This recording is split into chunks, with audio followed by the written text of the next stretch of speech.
fake out A with that Sova recon arrow, right? Typically when you see a recon arrow from Sova, that means that the rest of the team is there as well. If that's gonna be used, no, he didn't use it. He didn't use the recon. He did use the recon. It's gonna. Okay, so that gives a lot of information for the defenders that they're most likely gonna execute on A. In the meantime, they're gonna breach B garage, but that's the sage wall. From where they are, though, they can knife that pretty well. They've already broken through. They're rushing onto the side. They actually used their own wall to just go over. Oh, okay. Wow, I thought they would just knife it, but fair enough. Yeah, and that's a very good choice because it doesn't trigger any sound cues. So they're able to just go on site and plant it. There's no time to react for their opponents, and there's no time to react as an aid comes in and takes the first kill. That's on safe. Or not on safe. Sorry. Completely misread that. He's obviously playing the Killjoy. Okay. Interesting if he had raised It's a monkey business, my friend. There we go. Then when they found themselves the opening kill in either way, you're going to see Guild now locking it down with that. They've got the man advantage. They just need to play off of each other, and that might be a little bit difficult. Everybody's rushing in towards the alleyway and trying to force the fight on the jumping right-click classic. Not something you see every single day. dephh really impressed me over in the previous series that we saw from them, but he's not going to get more than just the one kill before being shut down. Putting a 1-0 on the board, starting it off well for the attacking side of Guild. Yeah, I am really impressed how Guild played this round. They could have made the sound cue on destroying the wall. They, instead of doing that, they walled up, went quickly over it. There was no time to react for Monkey Business at all for that execute. They got the entry kill, super surprised, and Ankoi, if I'm not mistaken, sorry, not Ankoi, Draken did hold on his paranoia till the post plant, which also delayed the retake by such a long time.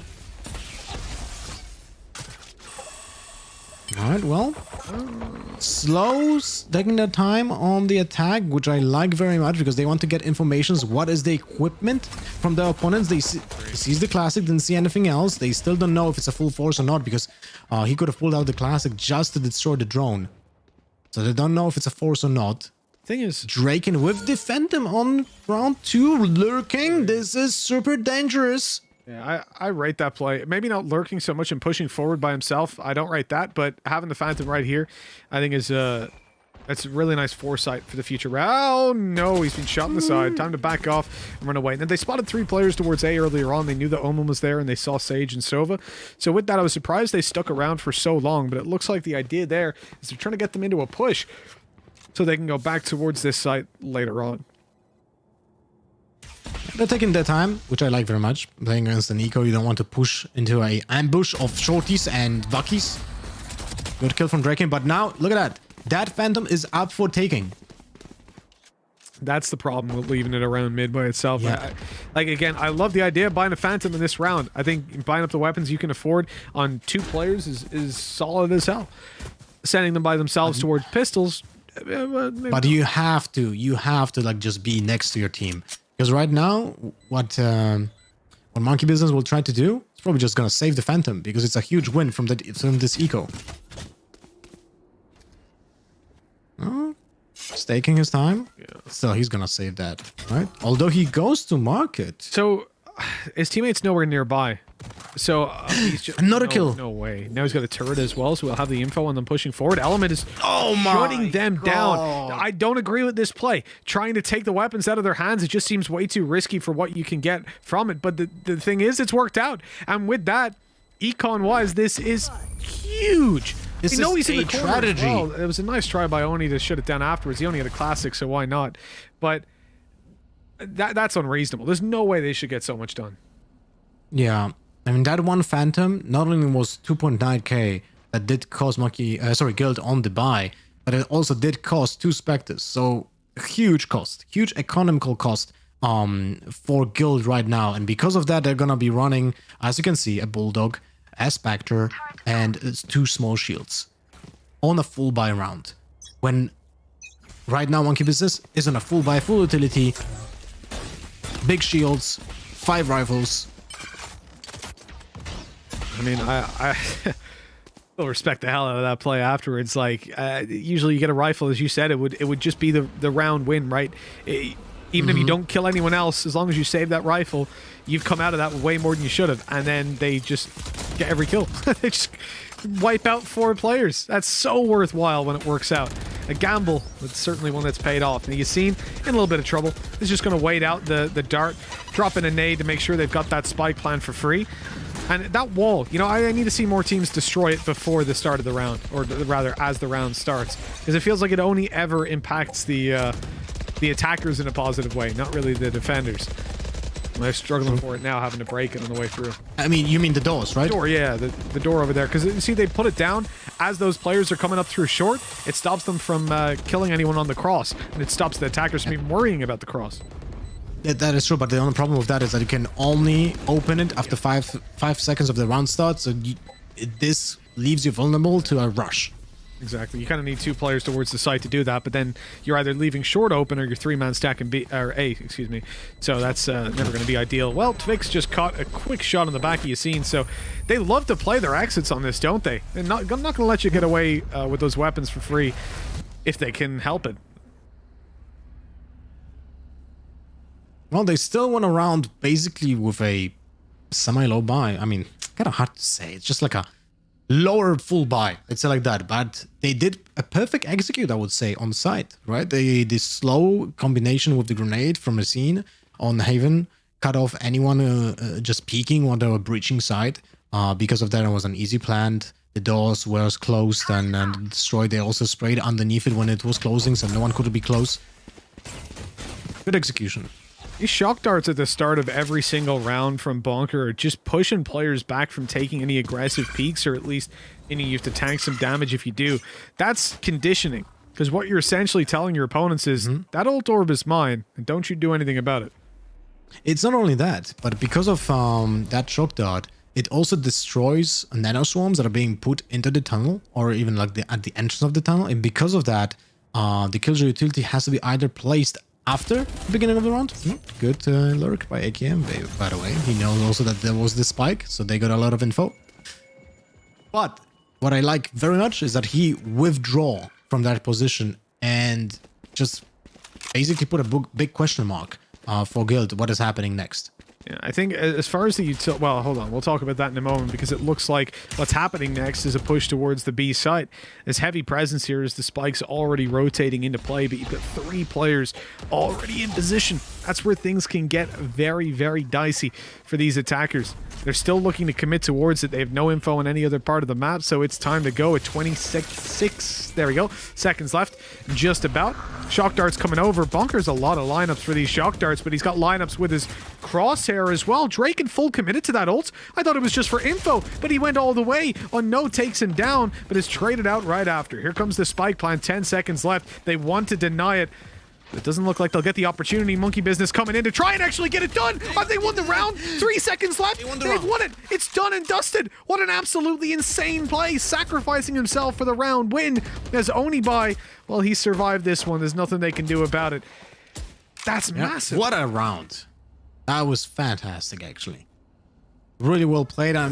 You could ask, maybe they should have no plant default and just take a safe plant a little bit to his left, so he's not visible from the pavement as much as he would have been on the default plant. But it's still like there's not many places you can plant it unless you go underneath the wall, like underneath pavement, the catwalk. I mean, you know, different callouts. But yeah, it was well played by Monkey Business.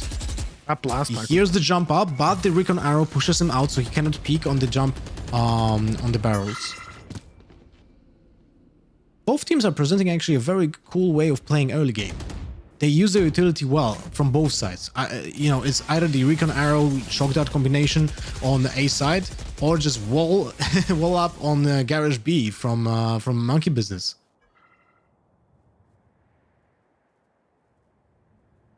Well, in this case, slow openings. You're seeing this a couple of times, the wall used to get above the smoke on A, but AKM's taking a read on the timing as that went up and pushed down middle. It drops the spike, opens up the round completely now for the defenders. Look at the position here by Unno. He's in, holding all the way in B main with a judge. Grabs the kill, 2v2, has TP, but he's not going to use it. Not yet. They wait for some information or get him back to a safe spot. As he checks outside of A, it's clear, time to cancel, and now he's back in position, ready for this push. This could be the turning point of the game. If Unknown can find this one right here, oh, he's already tagged him up, and they're considering a rotate as AKM gets revived. Leo falls, and GG in this round, that's for sure. A 1v3, and already tagged up. It's looking like this one is almost unwinnable for Yassine as he goes through the smoke to his demise. Such a cool position on Unknown out as well. He set up the smoke perfectly, so he gets an on the off angle on the peak from Yassine. Like, really well played by Monkey Business, but AKM is running away with murder. 2 rounds in a row. Like, he's just cutting corners on mid, gets to the top mid, gets a frag, falls back. 2 rounds in a row. I do wonder if Guild will try to catch him if he's gonna try to do that again. But who would have done it 3 times in a row, right? It cannot be like that. Fool me once, but fool me twice, right? Shame on you. Exactly. So here on tag, we have top mid. 2 people trying to get control of mid. There's a smoke on mid as well. Nothing on short, but a combination of a peek and a shock dart gets a twig. An easy frag. That's the first time I see that. That was actually a very cool combo. Was that a pun there? Like quick and easy, but thick and easy? Let's say it was planned. Definitely intentional. Yassine's giving away the fact that he's pushed up, but they haven't even realized AKM. His brain's turned off. He's taken down, and Yassine, nicely done, but he needed more from that. Man advantage still sits towards the defenders as they come back in, oddly attacking as the defenders. The time is not really looking good for the attackers, and they instantly lose another player. This is starting to fall apart now for Guild. One after another they fall. The crossfire, well, it doesn't really help at all, and the utility usage on the site, they just bypassed it. 3-3, tying it up, and this all started because of just one aggressive push in to deny a plant and time running out, and it's now led to a tied up scoreline. Guild have got to be kicking themselves. Yep. To be honest, Element is showing up slowly. He is actually pulling impact frags for the 2 rounds in a row now. Stop fragging with 6, but it doesn't show how much of an impact it actually had. Although I cannot say that AKM is not also bringing value, because those 2 peaks on top mid were actually insanely valuable. And for now, we see Guild is trying to do over and over the same thing. They get the A control, die to AKM, no recon, no Sova drone was used to get the control, something that they actually did every single round before. They didn't do it this time and got punished by it, but fortunately they have a res from the stage to buy them out. Now there's the drone, it's gonna come in, Showstopper probably gonna follow it up, but we can see on the minimap they're actually falling back. I wonder what that is. Why is that? Did they hear any sound cues? They know there's still a wall on Garage B. They don't know that Element did actually rush it in. He knows he gets the info. They know this. It's huge. He knows so many people are going Bye. in. Showstopper does it. You can't really do much if something like this happens. Unless you're gonna hit a flying headshot on that raise, you're dead. Yeah, that's not going to happen the majority of the time. So at that point, we come into a nice even 4-on-4. The problem is for the attackers, it's always going to put you in a better position. They've removed some of the Killjoy utility from the A site, and I feel like that might have been one of the leading decision makers in falling back. They heard the turret, they knew there would still be nano swarms and alarm bots down. I don't know if they still have their shock darts to clear out some of that. There's the alarm bot gone at least to start this one off. Hunter's Fury, that catches both of them. That's huge by Tvik. Damage done. Gets a kill off of it and tags up one super low. With 10 seconds left, the time is very low. They're going to actually commit to it. They're going to just dive out and deny. Oh, they can't actually deny it fully. That shock dart does even more damage as the wall is going to be broken. It doesn't matter. Onibot is taking everyone's head. And so another round on the board for Monkey Business. Ascent is looking good for them already. Yeah. A good retake, that's for sure. Very well executed. To be honest, I'm quite impressed by both teams. The utility usage is different from what I've seen, at least from other teams. Well disciplined as well. Good combos. Something I hope to see more and more from the teams coming from EU and teams in general. I'm not sure how. Did you watch a lot of Vision Strikers games? I've seen a 1 or 2 for sure. Dude, that is just pure poetry. you know, and I would love to see more European teams playing that type of game. I would love to see European teams. Like, when you look at Vision Strikers, an FPX or a Fnatic playing against them, that's like something I dream about. Oh, last pack plays straight away into the corner. That was the shock dart. Unko gets out of there just about. And you see, yeah, the impact of those shock darts again and again. The slow went down. The nade was there. If he wasn't that quick to react, he would have been gone straight away. That was very, very dangerous. But the attackers don't really get a whole lot done to start it off. It came close. Utility ultimately falls on mostly empty area. I feel like he could have just not tagged him there. Could have gotten the information off of it instead, and they never would have suspected it. You think he had the god timing or the god position. He's run into the spray. What are you doing, Unko? I mean, he didn't know. It's a phantom. It can go, you know, you don't see the traces. You just went straight into it. By the way, what is this? Crosser, yes, seen. Do you even see the heads? Like a dot crosser. Oh, he sees it. Yeah, well, he can put them on him. That's for sure. The player on the right, though, that's the one, the Sova tucked in on the corner. He should be closing this one out, even if Yassine was hitting crazy headshots. Well, now Yassine knows where he is, because where that recon came from. But never mind. But a 1v3 is just as unwinnable nonetheless. Peek right on into him, up, and AKM's quick to find that kill. 5-3.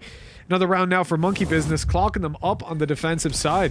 You gotta give these guys some respect, because they're showing up. Last time I saw AKM on Send, dude was missing every op shot onto the planet Earth, but now he's at least turning up that little bit more. I love the aggression down mid. I do feel like at a certain point, though, and that point is fast approaching, if not already here, it becomes a little bit too predictable. I mean, he did make the same move 3 rounds now, right? So I'm just trying to question when Guild is trying to, we're gonna try to combat that, and when they will try to switch it up a little bit, because they had more success on B than A, and because of that, you can see that actually Monkey Business is reading that out. They switch Killjoy to play on B because they think Guild were gonna attack B more now, because the only rounds they won were actually on B. Sorry, two rounds were won on B. And now this one to clear the corner is really nice. Yassine could have been getting a kill had there been someone close, but now he's being spotted and just running away to remove the, or to allow the dart to run out. I suppose expire. That's the word I was looking for. With a bookie, though, you know, I love seeing bookies in the hands of either of a raise and then of a jet. And the reason for that is if you dash with a jet, there's draw time again, right? You got to wait your second to pull it out. But if you're playing a raise, are we forgetting Reyna? Well, listen, I don't know, because the thing is, with a blast pack you can close the distance right away, whereas with a Reyna I feel like it's mostly going to be escapism, and then with a jet it's good, but it's very situational if they have a second to shoot you in the head. Oh, what a bait! What a bait for safe. He had that market control, but Tweak gets a backstab on Garden 4 versus 2. It's gonna be hard for Guild to close out this thrifty win, unless. Oh, nice shot, AKM. You were saying about the come on, right? bro. You gotta. That shot was really nice. Right after I make the point as well, but that only goes to strengthen my point. I said that, you know, last time I saw him on Ascent, he was a noob, and now he's really good, and you can see it right there. That shot, I don't think I'd ever hit. So fair play. Not in the most important of rounds, but it's still solid. And it's, again, a change up from what we'd seen of him in a lot of the rounds where he was successful at pushing down middle. I think the thing is about Monkey Business and AKM in particular, the only reason I was particularly harsh was because he literally called Scream a noob. So at that point, you better be a god, and he wasn't. But now that he hasn't called Scream a noob, I can come in with open eyes. All right, well, again, we see a setup and 2 lurkers on B, so seems like they're gonna just go for the ult. Yeah, they have a fake B Killjoy ult, basically. I'm guessing that's gonna be happening, right? Because otherwise we're not gonna see, like, we only see 2 people doing that setup if they want to make a fake push, right? The Killjoy ult getting into the corner from the garage B, the paranoia coming in with the smokes, which basically fakes an entire push, and the defenders on B don't know how many people rushing in because of the paranoia and the defense sound, while Sage, Sova, and Raze execute on A. But We'll see. We'll see if that's going to happen. You can also see a very aggressive push being prepared from Monkey Business. Look at that. Sova Jet gonna push mid. At the same time, Sage and Omen are gonna push A lobby. And of course, we had to go to cams there because I have it in my contract. Every hour I need at least 1 minute of cam time. It's has to be followed. Also something to do with a tactical pause for guild or something like that. We always make up excuses for it. Really, myself and Lothar just wasn't aware of that even. Should have read the contract like very closely. I put it in there for you. Don't worry. I got you. Make sure we get our airtime. No, but obviously that was a tactical pause for guild, jokes aside. And on the attacking side, they've stalled 6 rounds consecutive. You can see why they're taking their time and having a little bit of a chat about how they're coming into this one. I think when you're on the attack side here, it's tough to lose 6 consecutive rounds. And it's not even that. So they haven't exactly been close, right? It's not like they're... Yeah, they were like kind of getting stomped. Sometimes you can come in and say, oh, we just lost a couple of clutches, a couple of 1vx's, 1v1s that didn't go our way. Like, that's not really the case right now. They're finding it hard to get any access. And only by... I said earlier, don't make me fall in love with you. And the man is playing an Odin. Here we go. There's the counter. The lockdown is destroyed. Love it. Love it by Oni. Gorgeous work. Odin. The Odin, such a well-bought round. The paranoia, triple paranoia, easy kills. Oh my god, Unco! The triple kill, insane control. Although he did go for the full auto on the third one. Yeah, he got it there. Yeah, got it eventually at least. Unco with a massive play to lock that round down. And off the back of that, I think we're pretty much solidifying the 7th round. Now you call... I love it, man. I want to say something here, right? Let's put ourselves in the guild players' heads. You win the first 3 rounds. You're off to a good start. You lose 6 in a row. You're not getting any access to sites. You're just getting completely locked down. You say, you know what? Okay, let's call a pause. Let's think about it. Let's come back and wreck them. You call your pause. Someone's giving that shock speech. You know, we're 5 fingers of a hand. We're going to crush them. Yada, yada. And that happens. I mean, feel good. You know, the 3 first rounds were putting a bit of confidence in your team, right? But the next rounds, as you said, are just soul crushing. Especially this one, because you can see that how intelligent Monkey Business played. And it's kind of funny because of their name, right? But it's the Odin buy was such an impactful decision. And they knew it. He bought the Odin because he knows the Killjoy is gonna go for the ult, most likely from that certain position. This is, I'm gonna call that in a second, because right now we have a big push on the mid, stopped by the Suffer Drone. Yeah, I love it. I love it. The point about him buying it for the lockdown as well. It's not just, hey, lol, we're winning, let's buy it, I'll try wall bangs. It very much has an idea behind it, and then he can use his utility to slow them down the push. It's big brain, it's beautiful, and that's what we want. Now, moving in towards this B site, though, big play, and Yassine trades out his life. Fick goes in with the pistol, but Unco from behind is helping out. He's the one that's catching them all from B main. Frag after frag, and there's a third. Unco's been unbelievable this map so far. I have to say, Monkey Business, they are impressing me. Last round before the switch. It really looks like a solid team. They might be unsigned, but they do play very well. If like you can argue, oh, this is just a mix, you know. I'm actually not certain how long do they play together in this lineup, but they play really well. And what I wanted to point out is when a team counters your Killjoy ult with the Odin, this is the moment where the attacking Killjoy needs to change it up a little bit. Put the lockdown on the box, or maybe even on the small lamp that you can get on while jumping from the box in Garage B, so it's higher up and it's not so easy to spray down. There are multiple options what you can do, but you need to know that your opponent is going to counter it with an Odin, right? So this is those small mind games that are going to go into play the longer we play the game. This is this small micro decision that will be very impactful long term when people will get really good at the game. By the way, you're saying you're not sure how long these guys have been together. As far as I know, because coming into Red Bull Homeground, this is what we were told. They'd just gotten together, so it has been really impressive. 3 weeks. It's not been very long. Obviously, they will have practiced before that, but in terms of their first official release, I would say at most we're talking 2.5 months, based on the info we were given. So that's pretty huge. If they're playing this well versus Guild, it's also a narrative, because we're very much centered around Monkey Business, will they, won't they kind of narrative. And the thing that we're not mentioning so much is that Guild is a team that These guys, you got to bring out the violins for them because they've had a really bad past. Over in First Strike, they technically beat G2, but they actually used a bug that ended up getting them banned out of it. They then failed to on the same map as well. On this map, yeah. They then failed to qualify into the next set of them, so they missed out on First Strike. It was heartbreaking for them. Then they come into just recent history not really delivering. Like there was a stage where there was a serious argument for these guys being top 4, and it's been a long time since I've heard them mentioned in anywhere near the same level, which is disappointing if they go out to Monkey Business, a team that's only very recently formed. Now again, this is a team that's rumored to be getting picked up by G2. By G2, what am I talking about? By OG, even. I'm like, okay, I didn't know this. New. G2 too. G2 number 2. No, by Monkey Business. By OG, I don't know what I'm saying anymore. Tech pauses are taking their toll on me.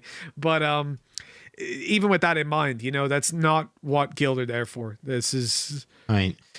I just want to put one thing out. As I said before, like before we even started the first best of 3 of the day, there will be a lot of unsigned teams coming into the Valorant scene, and they might be on pair with the signed teams. They cannot be underestimated just because they don't have an acronym in front of their name. So this is a good example. Those guys are actually playing very well, very structured from what I see on this map. I don't know if it's if it's a good example for Monkey Business, because we have seen only like I at least have seen the showing yesterday against Vitality, and it looked very good. But at the same time, it was just Element just putting in insane amount of weight from him. But yeah, we'll see how it goes up. Sound like my doctor, an insane amount of weight. I've heard that before. 8. Oh, you know, it's not my native language. I could have made a. No. I was just saying I eat a lot of pizza. Oh, yeah, I know. But I'm surprised he didn't tell you that that's an insane amount of weight for you being so short. You son of a... Okay, so let's move on to the score of the last round of the half. I need a new co-caster. Get this guy out of here. It's also in your contract. You're not allowed to mention my height unless it's at least... No, I was allowed contractually to make one joke. Oh, I misread. Damn it. Per day? God damn. That was a small asterisk next to it. Well, on the topic of small scoreline for Guild, as they've got 3 rounds, but in the last 8, they've got 0. It has been a very dominant past half, really, from... okay, that was brave play by Unco. Really believed in it being an A hit there, but they are hitting A. They're going towards the A site, and there's still Killjoy Utility. You're still all 3 players very close by. There's a res in play as well, but they can't actually res any of these players, which is the sad part about it. Oh, a double from Vic! He takes them both down with that Hunter's Fury. Maybe he got 1, but 2. That's ridiculous. It's right back into even territory. They can play this one. They could run down long and get a res up and spawn if they wanted to. They have the time, but they're going to play for it, pushing in together. Shock Dart down, doesn't hit. Leo able to pick up the opening. Now the Sage in a little bit of trouble. Backing off on short. They can get this res up, as we said. But does he want to go for it right now in the open? I mean, why not? Last round of the half. There it is. Onibai gets revived. They peek in. They take both. Easy as can be. Free stats. And Guild, they finally get around on the board. The problem is that's the last round of the half. So they might have figured out their attacking side. But is it too little too late? Yeah, and that was a good round. Although, the double kill from Twig, I would say that could have pulled them back in and could have been a 9-3, but still, good effort by Guild. I actually like this round. Good execution, good rotations, quick thinking on the feet. So, well played. But now, this is the moment to shine for Guild, because I don't know if you think like the way I do, but I do really think that Split is attack-based while Ascent is defender-based. What do you think? So for Ascent, yeah, I would agree for the majority of teams. I think it is also a team by team and comp by comp basis. Like if you look at G2, for example, they're going to pick up a lot of rounds attack. You know that. Like if it's 8-4 and it's G2 on 4, hey, I'm a little bit confident as they go to the attack side. But when it's Guild only finding 4, I'll give them a little bit of space, a little bit of room on that one. It's still not a good half. I'd rather them be on 5. Like I would see this as a 7-5 map. If you get that, you're on pretty even footing. The pistol even just matters a lot. But I will say on that previous half, before we stray too far from it, AKM, I really liked his play. And again, I'm going to be I like to be very honest, Lothar. If somebody's especially talking smack on social media and then playing like trash, I'm going to call them out for that. When someone's playing well, and even if it's the same person, you got to give them the props for it. For me, AKM was pivotal to that previous half. He was pushing down mid a lot. We saw him push A main. I don't think we really saw him push B, but it was all about grabbing that early information. And that's something that he did really well. Putting himself in harm's way now. He has the AWP and the dash, so he should be able to deal with it the majority of the time. But I think he was a really pivotal player, so fair play. I'm liking what I'm seeing from him now. That's all I wanted to say about that. But good timing on the arrow, by the way. Very good. Or people were caught by it. Anko on 6 HP. Yasin is still in the backside. He has the control of it. He gets the kill through the smoke. Doesn't die to the frenzy. Out he's being pushed when he has 0 bullets in his gun. Safe wasting all his ammo to break down that door, but Unko gets the bad RNG. Can't quite find the frag. Now Safe, almost out of ammunition, is taking a long-range fight. He's on his last mag now, as Element up on top of the wall gets shut down. Draken in to close it and put it into the 2v2, but they've got to get in towards the back of this site in the boathouse. 2 players now lurk away and wait for the chance to take them down as they defuse. That turret almost takes them down. They can't even peek it, really. 14 and 30 HP. They can't defuse this. It's not physically possible. Tvik is just holding his arrow ready to pop the recon. It doesn't see them, but when you're so low, the spam is easy as can be, and that smoke is way too shallow, so they know exactly where you are. That is 9-4, and we said the pistol was going to be important and impactful. Don't pay any attention to the colors on the scoreboard. It's up the top that matters. It is 9 rounds now against Guild. If you're just tuning in, you might be thinking 9-4, yeah, I knew Guild had smashed them on this one, but you'd be very wrong. This team has come from the same side of the bracket as Heretics, and they're proving that they deserve to be here. Yeah, I mean, very well played. They were actually kind of stopped by while rushing because of Bonkar's good timing on the recon arrow and the shock darts. We did actually do, if I'm not mistaken, over 100 damage, but still wasn't good enough. Anko with another kill on mid. Good, basically no trades, just good damage coming in from Monkey Business. Good follow-up, but then this spray happens. That puts a dent into the morale as well, even when it's just an eco round. AKM, I don't know what it is about these teams, both of these, Guild and Monkey Business, but on this second round, sending a player solo towards mid seems to be the big thing, the done thing, and it's not really worthwhile, is it? Like, you rush up there, you're just going to lose players, especially when you've already got the advantages. You're potentially just giving weapons away, giving armor away. Well, you know, he didn't rush into with a Phantom. Well, no, I'm not saying it's as bad as what Guild did. What Guild did was definitely the worst. The worst, to send your Phantom, your one rifle there on his own. And then even when they went A, they left him on his own lurking there.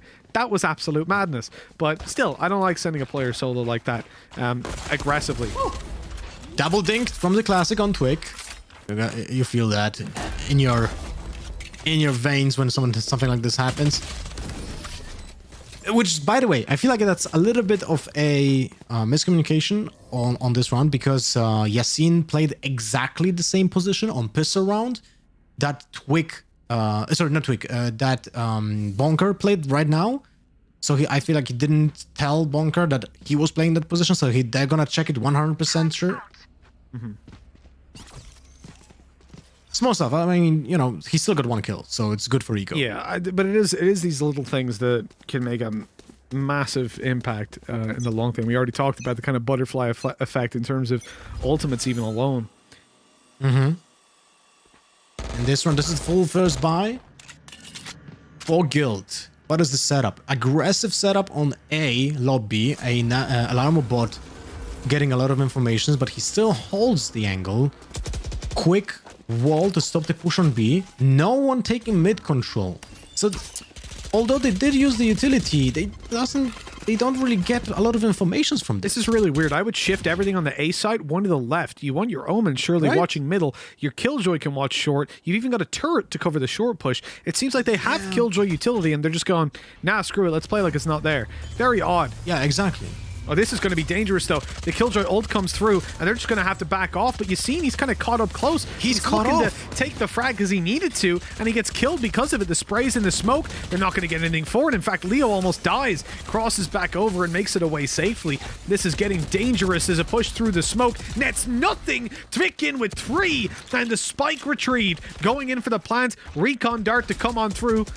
Oh, well, no, never mind. He's not even going to deploy it just yet. He's going to wait till he's back up with a weapon in his hand and then fire it on into spawn, see if they're both there. Now, they know that at least the Killjoy is, but AKM, he's shot. Oh, he's whiffed it, but there we go. Closing it out on the double kill. Nice and easy. And 11-4. He whiffed with a bulldog. We can, you know, we can forget that. Exactly. But I really have to touch down on what we have started to say about guild positioning. Like, they ignored the Killjoy utility from them.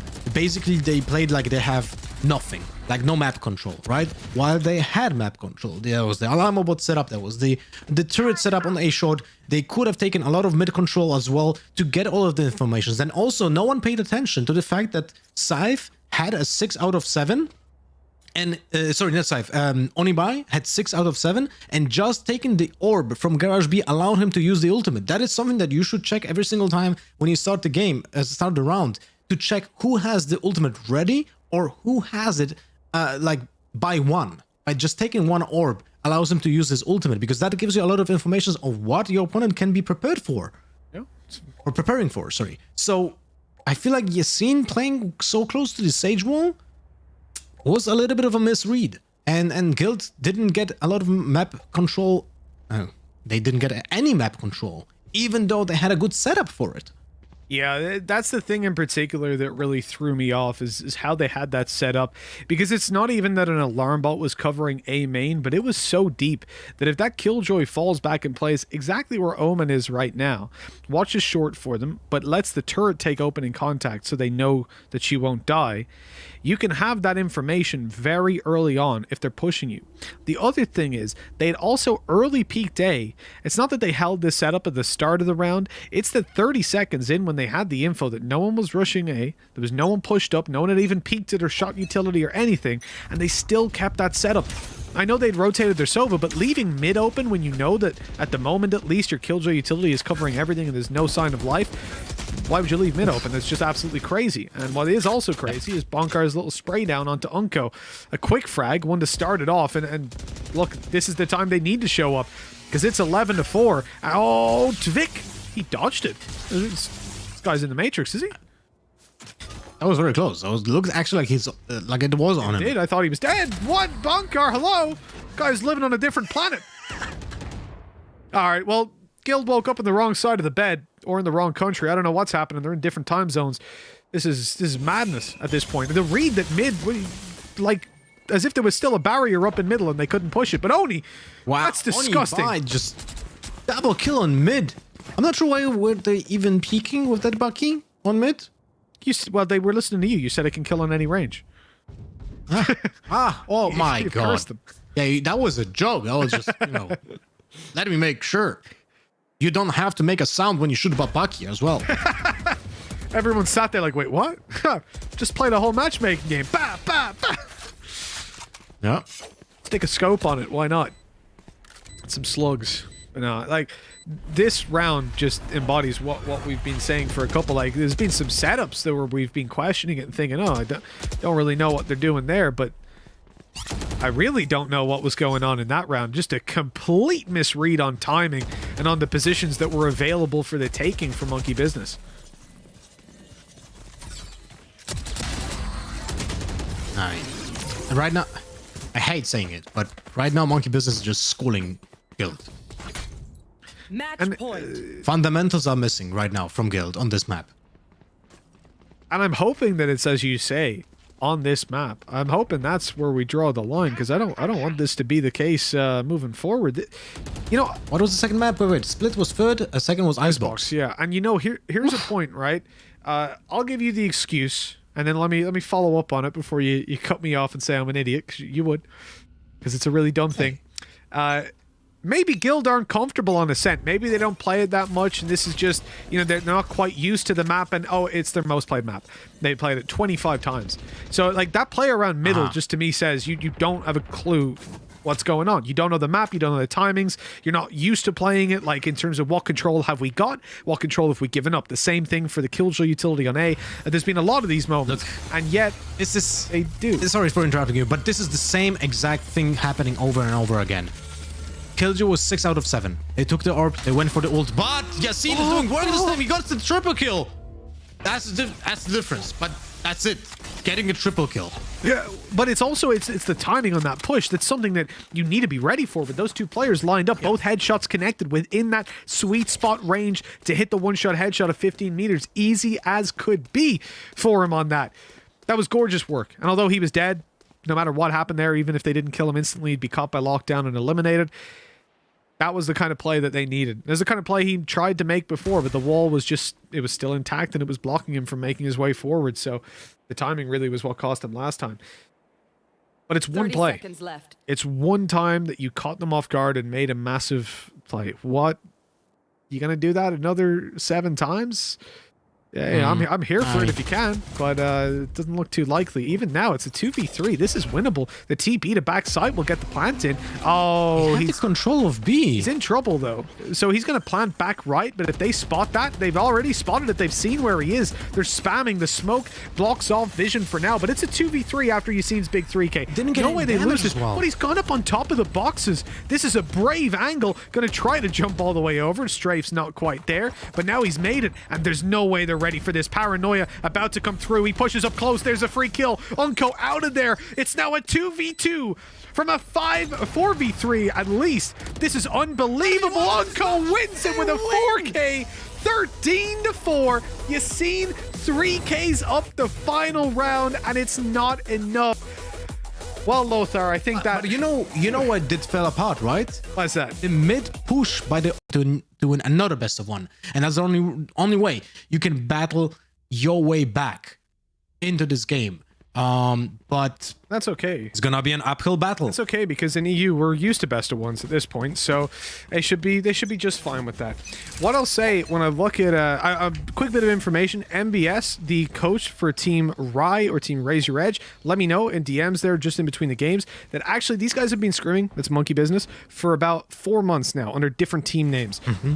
So they have been practicing for quite a while, and you can see that it's paying off, and that's why we were so surprised, right? You're like, wait, they've only been together like a month, 2 months, and they're putting up that kind of performance, but 4 months makes a little bit more sense to what we're seeing. Yeah, they seem really synced. It's still super impressive, to be honest, but definitely a good team in the making. 100%. They were supposed to be Team Rogue, then moved on to OG, as the current rumors are. We'll see if that comes through. Hell, if they win this series... You love rumors, right? You know me. It's like I'm in the Umbrella Academy. But I'd say that when I look at these guys, if they win this game, come on, OG got to sign them. They have to do it. Here we go. Draken straight down mid, and it's only by that falls right at the start of the round. That's a good trade back, at least. But for Guild... But Element with the second kill. Got the first blood, got the lurk as well on Leo. On A in this time. While his team is taking map control on B. Everyone knows that this is happening. Safe is gonna go through the wall and get a kill. Is he gonna go for it? He's thinking about it for sure. Waits for Draken to take initial contact. He wants that spike to be tapped first, and here it is. It's just being tapped. The drop down. Oh, the side swipe by Safe trades out Draken. It's still... Oh, hold on. What is that? Safe, you're disgusting. 10 seconds left, and he runs for his life.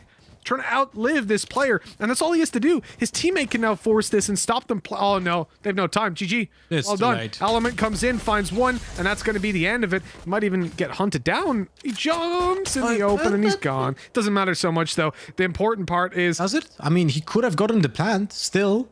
Post round, he could have gotten the plant. Got that crucial 200 cash, 300 cash. Sorry, per player.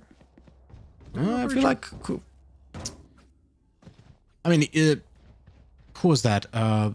Bonker had a classic, right? So he might not be able to spam the box for the plant. So, well, you know, small things. But that was a weird round. Like, basically, it was rescued by Draken and Safe. I thought that's a Bulldog triple hit.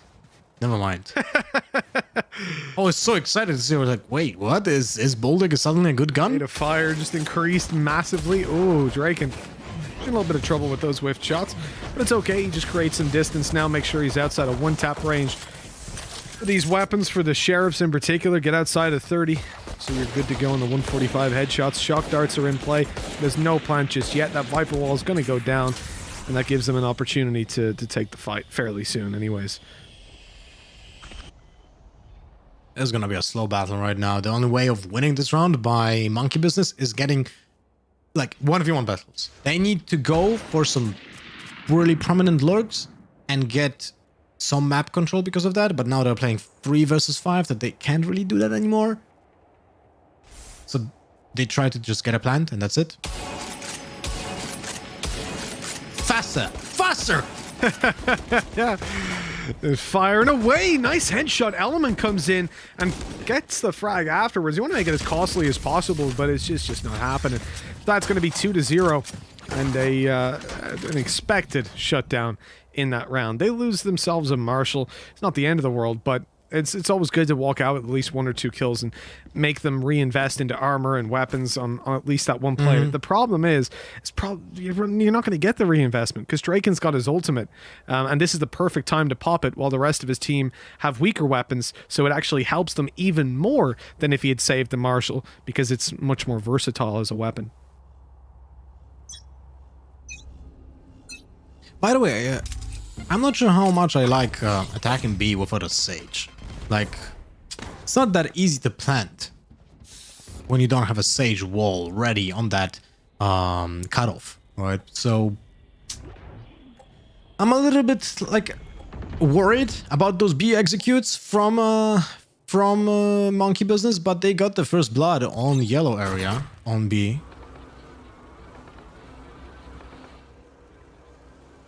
Slowly creeping up. They have the advantage, so they I don't think like they need to be fast because of the lack of the Sage, right? So because they need another kill to get more closely to that site. In the meantime, Onibai got a lurker kill on mid, which is also very impactful. But as you can see here, it's so hard to plan when your opponent can just take a peek. They're just dealing with them one after another. And yeah, but that's how they need to play when they lack that Sage. Nice double pick by AKM and Element. No chance of killing it. There was a point there of 5v3 where I was going to say it's all down to Draken, but I think now it's applying a little bit more. He's by himself with an ace to find, and he's up against Phantoms, Vandals, full bot weapons. It's going to be tough, that's for sure. Shot in the side by Element, holding the little gap underneath the building. Well, but it's 2-1. But again, that's a round that you expect them to win, especially because they go B site. So it's not just that obviously it's very hard to push out into the open and get that spike plant. It's also the fact that your opponents have got very weak weapons. So for the most part, when you take these fights on the B side, you're eliminating, once you put past the initial choke point where Viper is currently, you're eliminating the possibility of those classics. Shorties are never really bought anymore, but those weaker weapons catching you off guard in close range fights and really maximizing your chances of success. Now, like this, that's a very different snakebite to what we've seen in the past at the very start of the round, and that's very much just to counter the jet play where you updraft and dash raises, in. right? Or raise, of course, yeah. Or Omen, but because that's typically the positioning of those 3 characters when they try to attack very fast B. And by the way, because I got a tweet at me that Element wanted to die in the pistol round to just get more cash, but it was already post round, and he would actually, if he would save and get a plant, he would have had more money than just by dying. So it made no sense. Oh, the side swipe by Yassine. The problem is there's players all around him. I don't even know if he knew about Element up top. Element's just on fire right now, man. As we come into this 4 versus 4, I think you're in a spot where on the attack, you have your Viper ult, you have your Reyna now able to play inside of that with the ult that she's popped, right? Higher rate of fire, close range engagements. Only thing that can make it better is if she had a Phantom instead of a Vandal. But hell, you'll take it. Oh, yeah, she has Phantom. The Reyna? Oh, yeah. sorry. Yeah, I'm thinking about Viper here. Sorry. I was like, That's a new skin. That's not going to catch anybody. Do they know this, though? No, bit true. That might actually catch them completely off guard, but they're still checking it. Well done. Safe and Bonker in with kills, but it's pulled right back. The 2v2, tough to win. One tick through the smoke, just sprays him down. That should conclude the round, really, as Jet just runs to save. The 1v2 no longer really winnable, and you don't want to give up that operator. Oh, hold on. Maybe a kill. Save that! Whew. You know what I'd love? Was close. I would really like an update where, because you know, if you die after the round is over, you still get the money. Whereas in, like, say Counter-Strike, for example, is the best comparison. If the round ends, but so for example, but what I'm talking about, it might sound weird, like round ends, but it's not over. When it says attackers win or defenders win, there's obviously 5 seconds, like the downtime before the round resets. And when you respawn in your spawn, that's when you get the money. I would much rather if you got the money the second it said defenders win. That way, if you lurk around for exit kills and still get killed, you're punished for it, and there's no sort of like forgiveness of, oh, you did die after the round was over but before the next one started, here's some money anyways. Oh, the Bucky play by Yassine is huge, dropping down from on top. It's Assassin's Creed style. And with that, oh, I like this fade back orb, so Safe can actually deal some damage. And he hasn't got snake bites left, but in an ideal world, at least his teammates can use shock darts to push them off, planting the spike on that position. Still, it's such a nice timing from Yassine. He perfectly timed it where the drone was coming over him, so they didn't know he's coming. AKM kills Drake, and after he got hit by the operator for 100 damage. Well, it's still in the making, let's say like that. But 3 versus 3 on Icebox, I feel like this is hugely advantageous towards the attackers, because they can get so much map control. Look at the minimap. Right now, AKM is still controlling B side, basically by just staying on yellow. In the meantime, Killjoy lurks on A. There's an alarm bot taking control in case someone would have gone mid and towards A lobby. And, you know, just an easy plant. Look how much space they have. And in this case, the opponents have to play full retake. They need to allow the opponents to get a plant and then play as on a retake. But I'm really surprised by this Viper ultimate. Absolutely insane. They've completely faked them out. They have absolutely no idea. AKM has just sold them the world. Oh, well, he's dead. But even still, that's not a good trade. You've just traded an ultimate that essentially guarantees a lack of passage. You can... excuse me.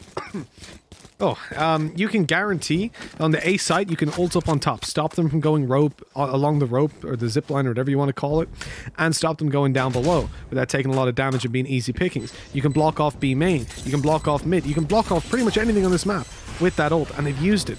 There's a Hunter's Fury that they knew was going to come through, but hold on, they're baiting it out. Safe is happy to stand there. The problem is, there's Nano Swarms. There's still Hunter's Fury, and there's no way that they get away with this. Oh, okay, there's Bonker dead as well. That is such a good combo. Like the Nano Swarm to deal the damage over time, the ultimate, but also I have to give commandment to Guild by how they tried to defuse the bomb, because they had good timings. The first one to defuse actually got half of it, and then the second defuse went in between the ticks of the Sova ultimate. So if there wouldn't have been a Nano Swarm on the bomb, or they would actually destroy it before, they would actually win it. Yeah. The other side of that is it's still beneficial for them. They can afford weapons in this round. Oh, hold on. There's a showstopper to come through, but it's not going to get anybody, I don't think. He just fires it off, hoping there's someone in the corner, and there's not. But they traded out a Hunter's Fury for... Oh, no, you're dead. You're so dead. You see him got spotted walking around the corner. No idea. Unlucky. Anyways, to finish that point finally, they baited out a Hunter's Fury. They lost a weapon that they had retrieved. However, they're able to full buy in this round. So I think it's worthwhile to get rid of that Hunter's Fury now so that they can't use it in a full buy if they get the spike down in this round, they won't be able to use it to deny.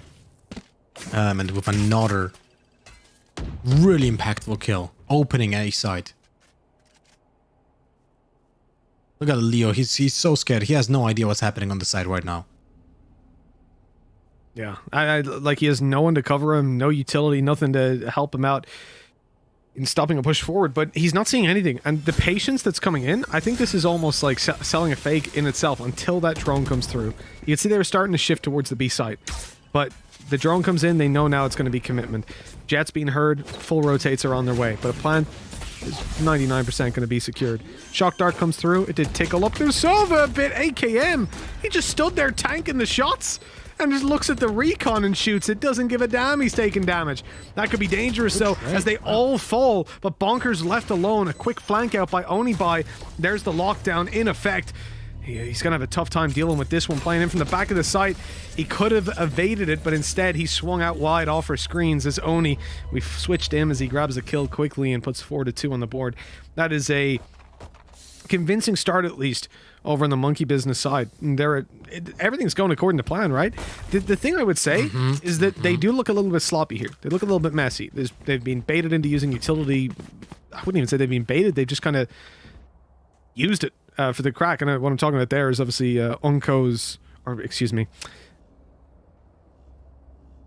Yeah, it was Unko, wasn't it, who ulted out in mid? Yeah. Can't remember. You mean this round? Sorry. No, it was the Viper ult?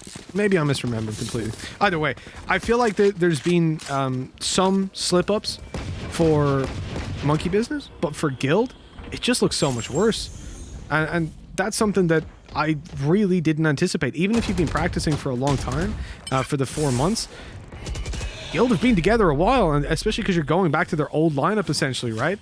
And we know that these players are capable, like someone like Safe is an absolute monster, but we just haven't seen it. I mean, we have seen that sick flick in the beginning, though. True. That was nice. All right, well, this is a messy round, the beginning of it at least, but it feels like it looks like a full rotation towards A, but still A side is giving away. You know, this is also something that I have seen from many pro teams. They just don't want to battle for A unless they have an advantage. So they're just going for a full retake. But unfortunately, they don't really have any good utility to right now to do that retake, apart from delaying the plant with the Sova ult.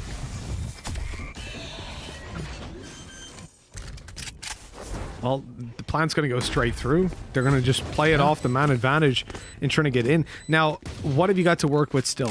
There should be some utility for a Viper. I think a wall should still be online as well. So they can block off a lot of these sight lines.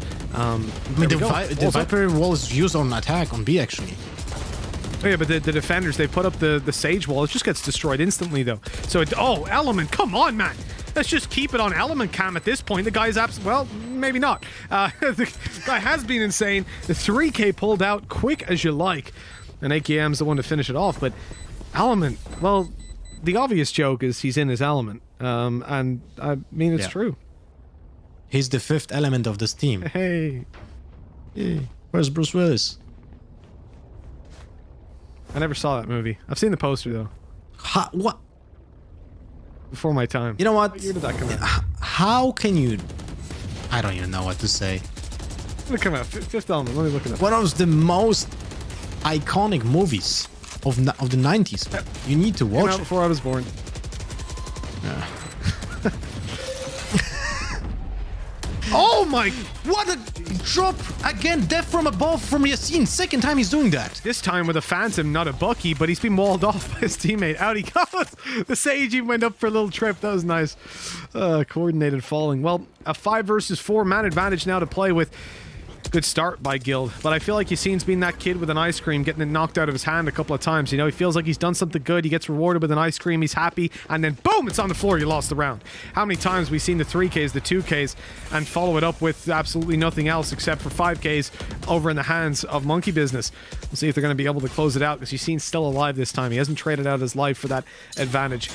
They have traded out the A site for the most part. Draken with the operator in hand, he's forced back. That's a free plan for Unko.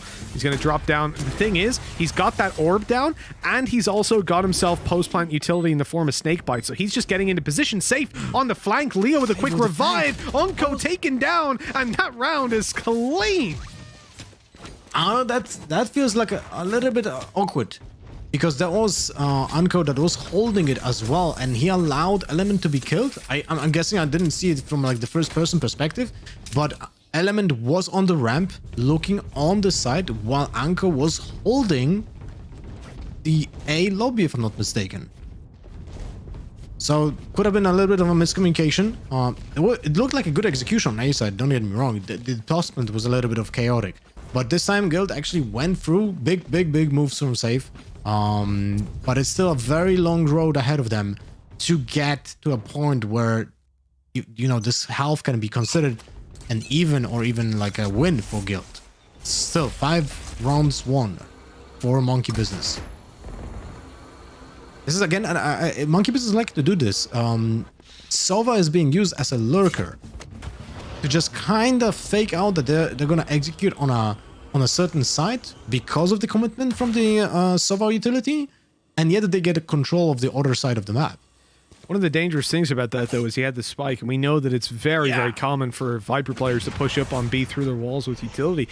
AKM's the one opening this one up, though. It's the A side again that's going to feel pressure, but this time it's an opening duel going the way of Monkey Business as they look to further progress up. You have Leo to worry about, but down on the site, it's the Raze that's getting up and aggressive.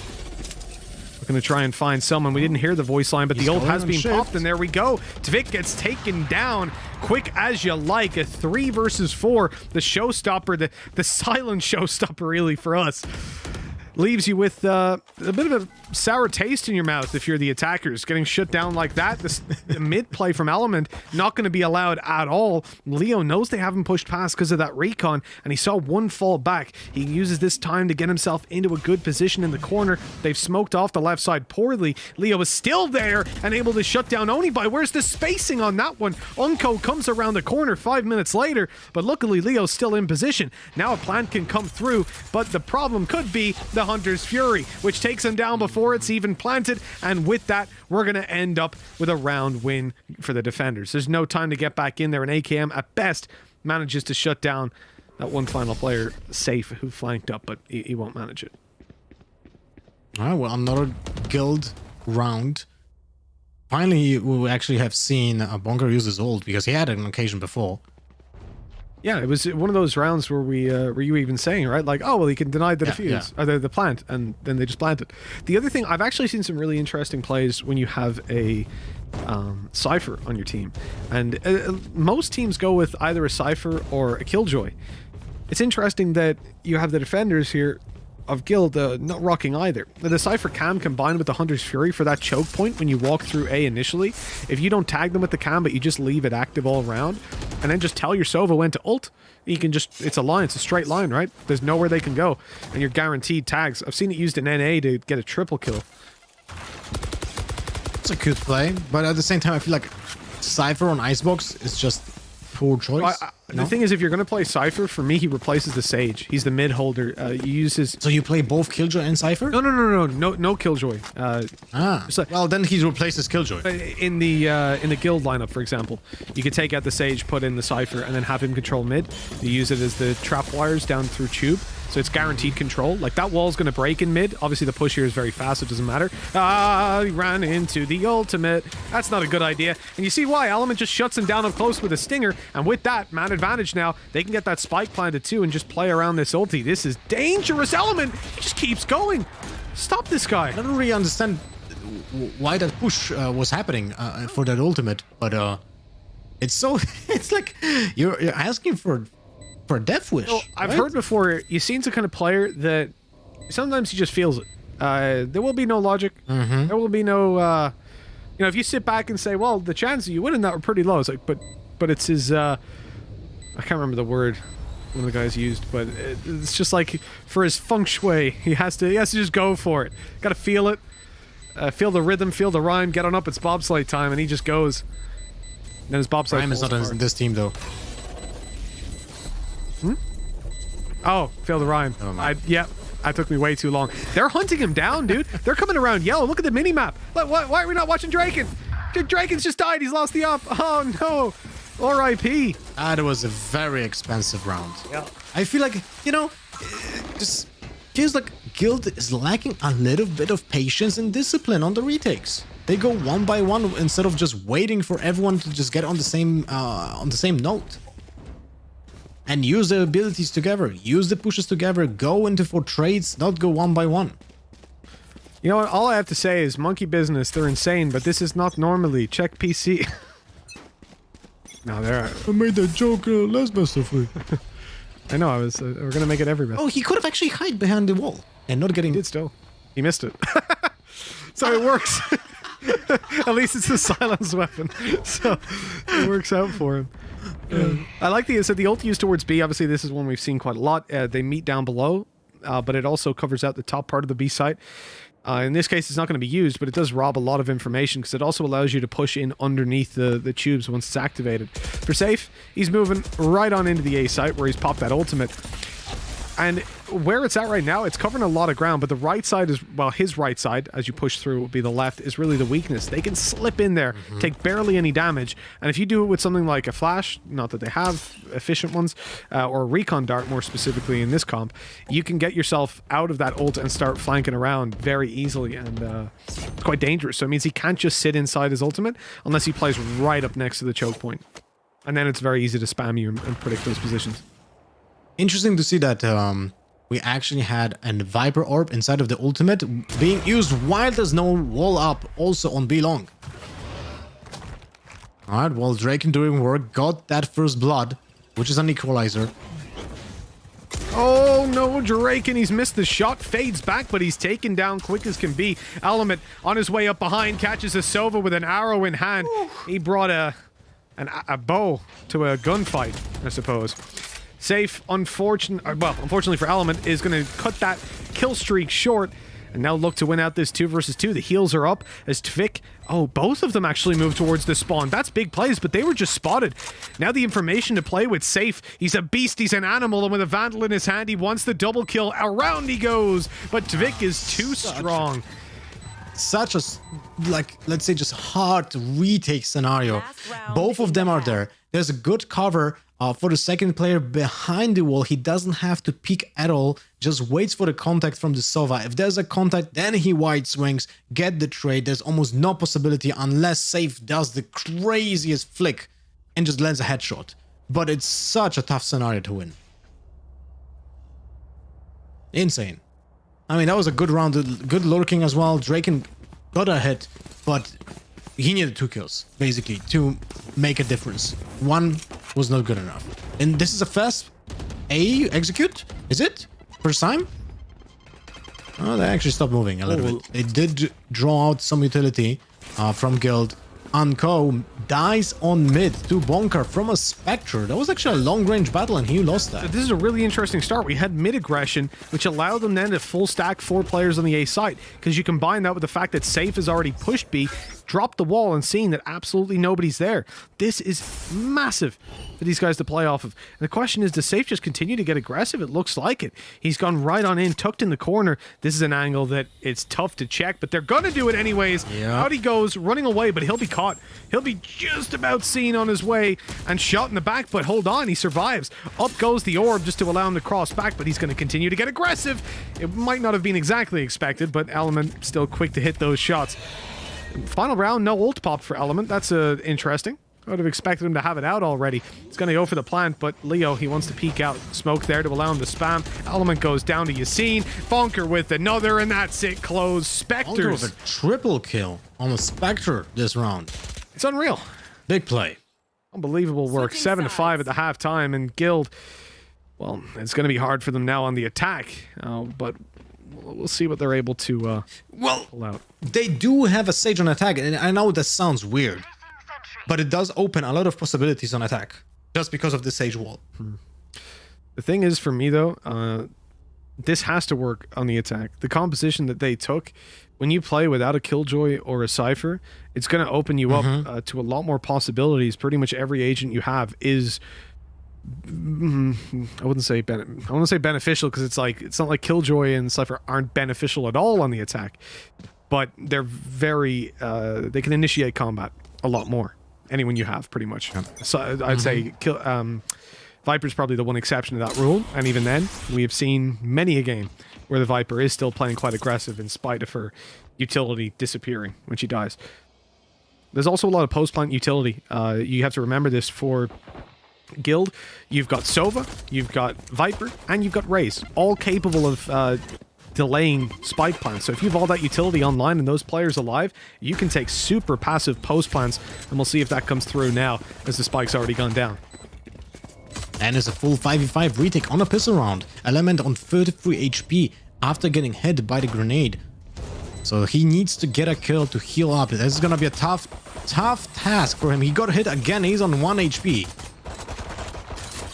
7. You know, it's Still no one died. But obviously, one hit to any weapon. Unko, the one to take down Leo, is Element. That could be the kill he needs. There's the heal. He's being spammed, but he gets another double healed up now. 150 health. Element, absolute beast. One after another, they fall to him. The spike now being defused. They have to stick it, and Element takes the 4th, wins the round. Oh my god. They did not expect that from Element. 7 HP and a 4K to put 8 on the board for Monkey Business. That's insane. Jesus. All right, so once I saw Element on that 33 HP, I'm like, oh, it's gonna be so tough for a retake because he cannot go first. He cannot go for that dismiss play. He needs to heal, basically, right? To put weight, but he played it so smart. He played it really patiently, and he just got fed a kill, which basically reset the entire beginning of the round.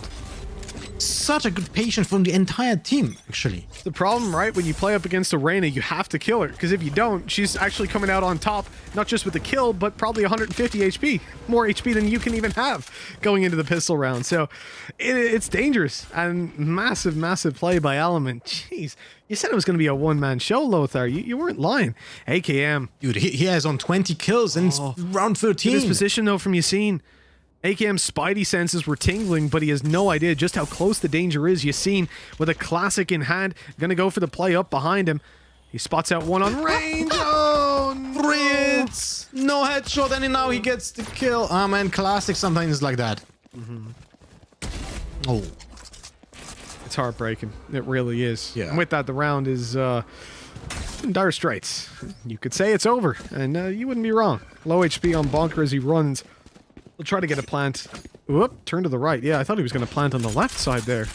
An absolute lunatic. He's going to get it. There we go. At least it's some form of consolation. Oof. Still, such a good round. Both rounds from Monkey Business here. On the pistol round, on the eco, really like the movement on the map. Even when they leave like some of the map not under their control, they know the timings when to come back and check it.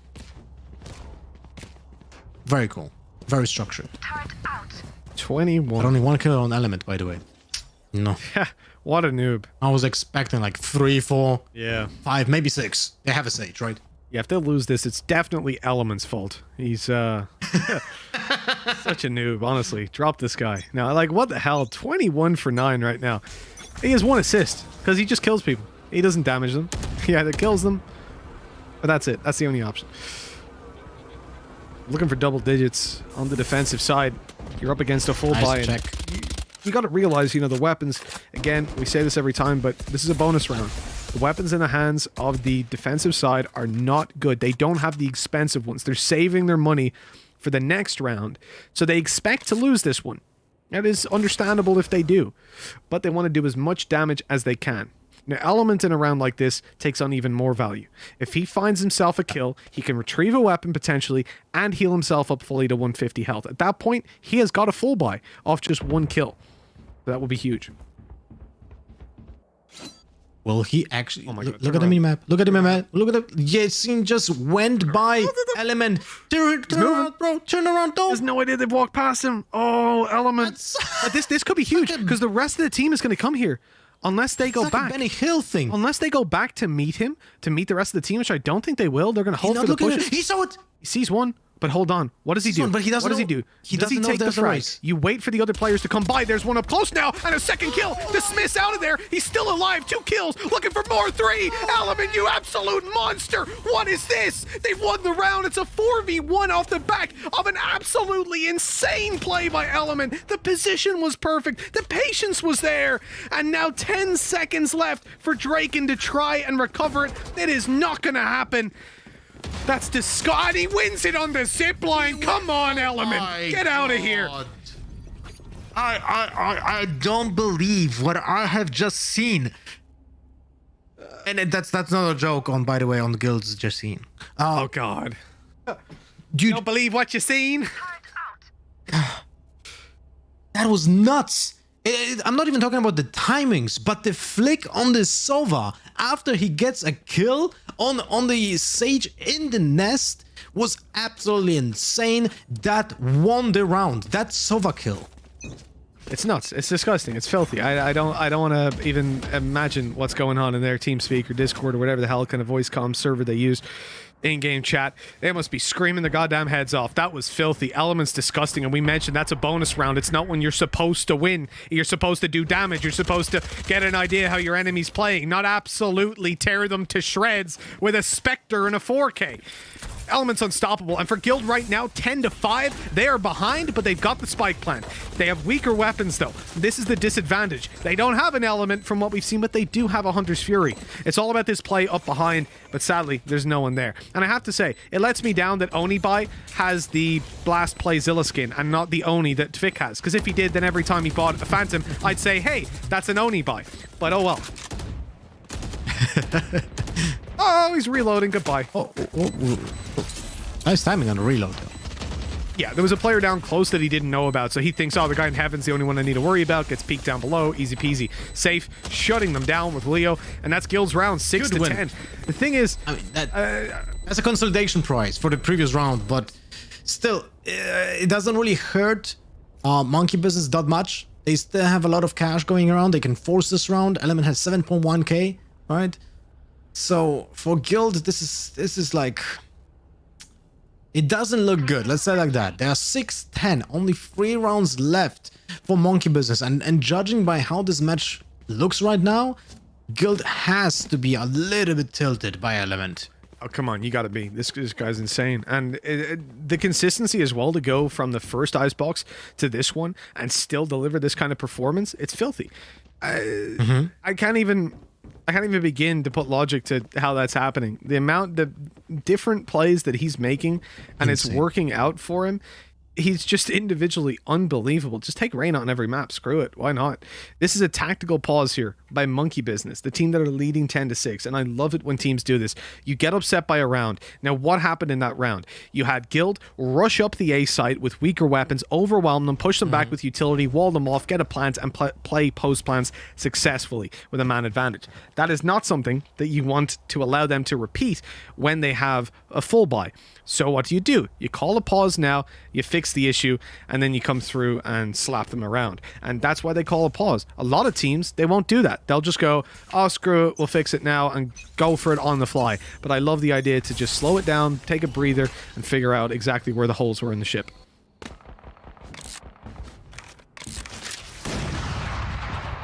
Well, this round seems like a full execute on A, but look at B side. Currently 3 people are pushing B long. That gives a lot of information. There's also a drone being used. I mean, they're already on site. This is not a mystery that they're executing on A.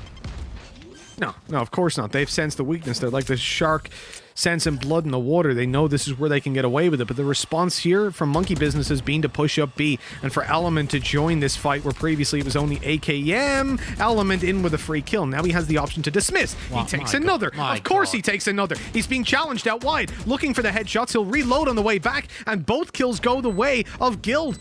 This is huge. Now they can focus back towards the site and stop the defuse, but they weren't sure if it was already being diffused. So utility already used up. That's going to slow it down. AKM on the safe. Hunter's Fury, good night. Sweet dreams. Tvix got you. Take your weapon out, man. He plays without the stinger in hand, and that gives Tvik the kill. Here comes the shock dart over to try and save the day. The shot missed, but the defenders just about defuse it.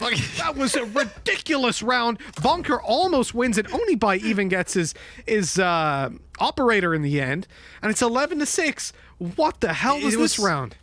Small things happening, you know, like the push on the Sova ult. I can understand why was he pushing with his knife out, because he was certain that the Sova ult is happening behind the actual entrance from A and not just, you know, in an A lobby. So I understand why did he push it so far away without his weapon out.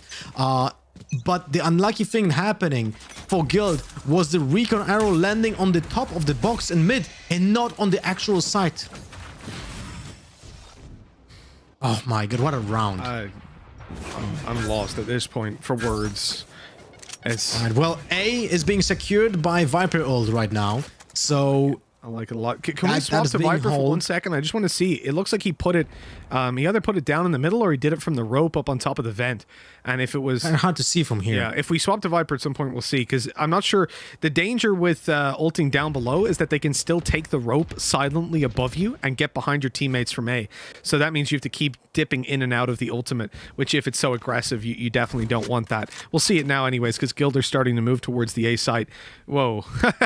There we go. Okay, so he ulted on top. So here what happens is, if you go up along that wire, they'll see your feet as you get close to it, if it's done far enough out, and you're dead. Like, you cannot take the rope. The only option is to go through the ult itself down below. Which deals so much damage, you cannot do against a phantom, you're dead.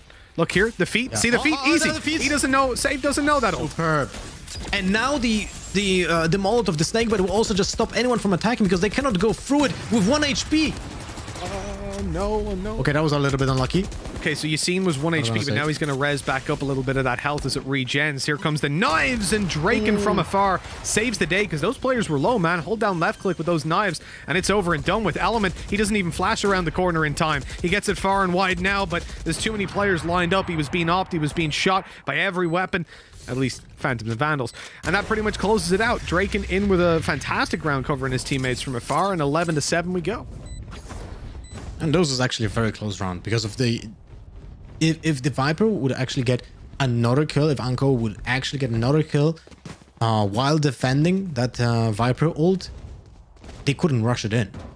Like, Bonker just getting control on pipes. Sorry, not on pipes, but on the middle box on the A side was crucial. And because of that, they were able to kill Anko, get the Viper ultimate down, push in, get that plant just 10 seconds with the left on the clock. So if that wouldn't happen in the first place, it was tough to win that round. Well, Yassine's just shredding them on this. It is just weaker weapons, so you know you kind of expect it. Eco Cobra. But it's gonna help, man. Like those little things, taking down eco frags, put some confidence. I mean, he's a race. He actually needs to feed on eco, so he can have full buy rounds with ultimate.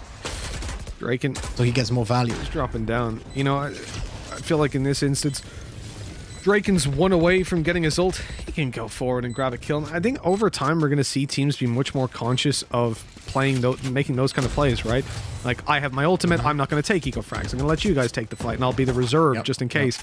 Definitely the right way to play the game. It's just a matter of getting to that level of coordination, really, and that comes with time, and it comes as other people do it. What I've said from the start of Valorant is this game is like poker. At the very start of poker, it was luck, right? Then we started taking into account, for anyone that knows poker, I'll quickly brush it, like, you start to take into account roughly how people are betting, if they have a good hand or not. Then there's ranges that you put players on. Then you end up with, like, actual data matrices of what possible hand, but then because one player should be betting when they have a certain thing, they can do something else with it because they know you think this, and it just becomes this massive mind game of, you know that they know that you know that they know that you know what they know that they know it, but you know it. And so it's just like, you're just 40, 5D, 60 chessing everybody all the time. And that's where Valorant's going, right? There's all these levels to the game that you're going to need to get. We're going to come down 2 years from now, maybe, to have agent selection where there's, like, League of Legends, pick bans and all that sort of stuff. And then it gets super complicated. And that's what excites me, that this game is never going to be, oh, well, we all know how to do this, let's go and do it. There's always going to be so many levels at play. Where did that arrow go? I think it went into the river. Like, really, over the wall behind yellow, if I'm not mistaken. But hey, you were mentioning pick and ban phase. I hope they will now have a ban phase, but I would love a pick phase. You know? Yeah, pick phase for sure. I would say this is the one game, though, where I wouldn't want it to be like... and you can never do it the way League of Legends is, that if I pick Viper, you can't pick Viper, because there's attack and defense side, you know? I mean, this game is so focused on actually being a one-trick pony as well. So I don't feel it's viable to ban agents in this game because of that, even if we're going to have like 30 or 40 of them in some time, because every 2 months we get a new one. Yeah. But I do believe this game is because of the coordination needed in the entire team, we cannot have a ban. Oh, that's a huge recon. It actually catches a couple of players. AKM, Element from up above, able to get it, dismiss out afterwards, and he just bails. That's absolutely huge information to be gained. In with another off the ultimate. He's able to heal himself up straight away, but he barely even needs it, and the round is over and done with before it's even really started. There's 9 seconds left. They couldn't even begin the push, and they were all dead. And that cat, that's the face of Guild caught in the headlights, the headlamps, whatever you want to call them, of the monkey business machine. My god, no, Element is insane, man. 20 rounds, 29 kills. He even like kind of made a disrespectful move by using the ADS at such a range. Right? I mean, he was on his ult, so maybe he wanted to control it a little bit better, but it's so disrespectful. At least from our perspective. Yeah, no, it's something else. When you see him just swing pre-fire ADS a guy up close like that, it's not something you see every day, but he was feeling it. Yeah, with the ult, I think it does genuinely help you out a lot. Hold on. I thought maybe you'd seen it for a second, but evidently not. The tag so perfectly timed, but the shot missed by Drake, and they're going to continue forward. Yassine elsewhere has taken down Element. That's a very valuable opening kill with how he's playing. Look at the minimap. He was actually killed on A, behind pipes. He pushed it so fast. But it's understandable. Could have been an alpha. I mean, overconfidence is a slow but an insidious killer. He's got almost 30 kills. He's on 29 right now, so you know what? I'll let him do whatever the hell he wants. I'm not going to He could run up mid every round from now till OT, and I wouldn't care. He's like, yep, you know what? You do you, bro. So I ain't going to question him. But yeah, with 4 rounds in a row needed for Guild, it's doable on the attack side of Icebox, 100%. But based on how things have gone, you know, are you going to believe that there's no 4K coming your way? I mean, there is no time to rest. It could be a 1v4, you still got to be alert. That's going to take a toll on the energy levels of Guild for sure. Oh, wow. That is actually a huge opening. But it is an executor on B. DK happening, 13 HP. I was so unlucky for Monkey Business to actually get a kill on the Sobat. I came with the second big kill on the mid, and I was able to breach on the side and just help his teammate with the retake. 4 versus 3. Is this gonna be the end of the match, Mitch? I think it might just be. You look at the Hunter's Fury, though, that could be the difference maker for them right now. They tap it. They're trying to bait out that Hunter's Fury very early on. It's going to come through, but the utility was already used to push them off it. Quick kills coming through for Guild, and it's left all down to 1. 2 kills to find to close this one out. Only by able to find the first. He knows exactly where So is. Just going to back off and go for the defuse. It's his only option, really, but he's being peeked. Oh, no, he's gotten it. Time is too low, though. Have it. Oh, the kill went his way, He at doesn't least. have it. That was close.